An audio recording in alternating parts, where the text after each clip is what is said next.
श्रावण महात्म के 21वें अध्याय पूर्णमासी व्रत का मैं अध्ययन कर रहा हूँ।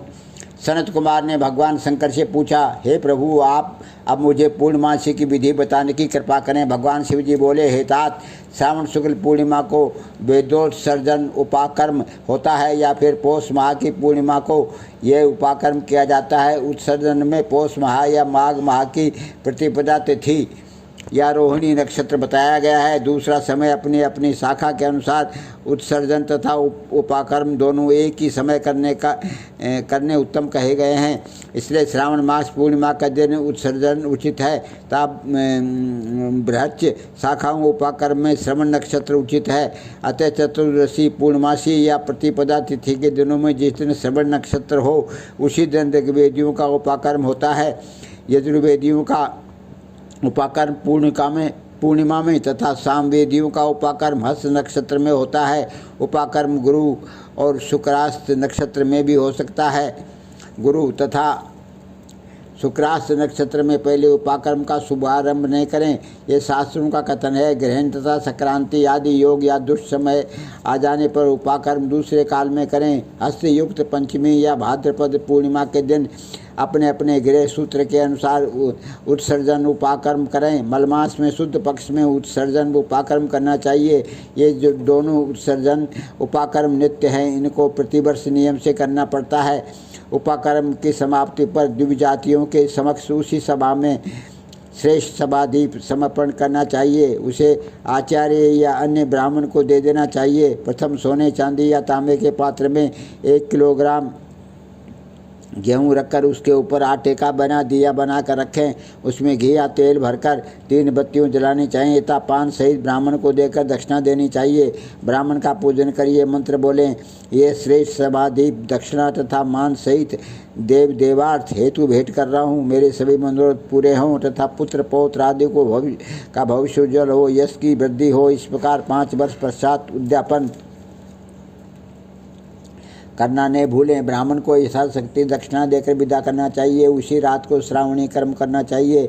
उसी के समीप सर्प बलि देनी चाहिए। ये दोनों कार्य अपने अपने गृह सूत्रों को देकर करने चाहिए। इसी तिथि में भगवान हयग्रीव का अवतार हुआ था। उस दिन हयग्रीव अब जयंती महोत्सव मनाना चाहिए। श्रावण मास पूर्णिमा को श्रवण नक्षत्र में भगवान हयग्रीव का जन्म हुआ था। उसी समय संपूर्ण पापनाशक सामवेद गाया गया था।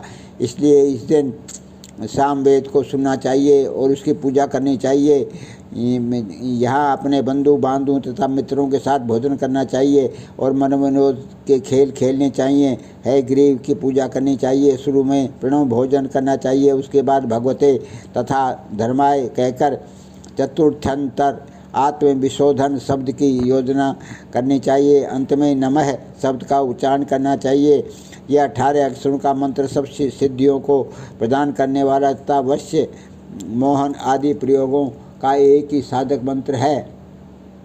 इसका पुरुष चरण अक्षर संख्या के अनुसार 18 लाख या 18,000 है, परंतु इस कलयुग में इसका चौगुना करना चाहिए। इस प्रकार करने से भगवान हयग्रीव प्रसन्न होते हैं और सभी कामना पूर्ण कर देते हैं। इसी दिन रक्षाबंधन का पर्व मनाया जाता है। ये सब रोगों को नाश करने वाला तथा अशुभों का नाश करने वाला है। हे सनत कुमार, इसके विषय में मैं तुम्हें पुराना इतिहास सुनाता हूँ। पहले इंद्राणी ने इंद्र की जय के लिए इसे किया था। पुराने समय में देव और असुरों में संग्राम छिड़ गया था और 12 वर्ष तक चला। इंद्राणी ने उसी समय इंद्र को थका जानकर कहा, हे देव, आज चतुर्दशी है, कल सुबह मैं रक्षाबंधन करूँगी, जिसके करने से आप अजय हो जाएंगे। इतना कहकर इंद्राणी ने पूर्णिमा के दिन मंगल आदि कर हर्ष देने वाली रक्षा को इंद्र के दाहिने हाथ में बांध दिया। इंद्र ने रक्षा बंधवाकर ब्राह्मणों के साथ स्वस्ति वाचन किया और इसके बाद असुर सेना पर आक्रमण कर दिया। देखते ही देखते इंद्र ने बलशाली असुरों पर विजय प्राप्त कर ली। भगवान भोलेनाथ बोले, हे सनत कुमार, श्रावण मास की पूर्णिमा के दिन मनुष्य को प्रातःकाल श्रुति स्मृति विधान द्वारा स्नान करना चाहिए। संध्या जप आदि करके पितर देवता और ऋषि तर्पण करना चाहिए। सोने के पात्र की सुरक्षा बनाकर उसको स्वर्ण के सूत्र से बांधकर मोती आदि द्वारा विभूषित स्वच्छ रेशम के बने विचित्र ग्रंथि युक्त पत्र गुच्छों से सुशोभित सरसों चावलों को अंदर रखकर आकर्षक बनाना चाहिए। वहाँ कलश रखकर उसके ऊपर पूर्ण पात्र में रक्षा रखनी चाहिए।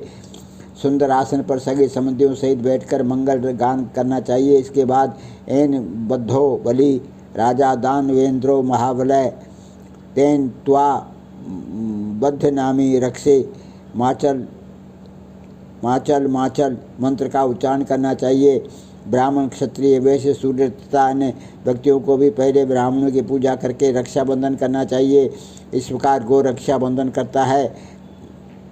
इस प्रकार जो रक्षा बंधन करता है वह सब दोषों से छूट जाता है। परंतु रक्षाबंधन का कार्य भद्रा नक्षत्र में कदापि नहीं करना चाहिए। भद्रा नक्षत्र में इसको करने से विपरीत फल प्राप्त होता है। बोलो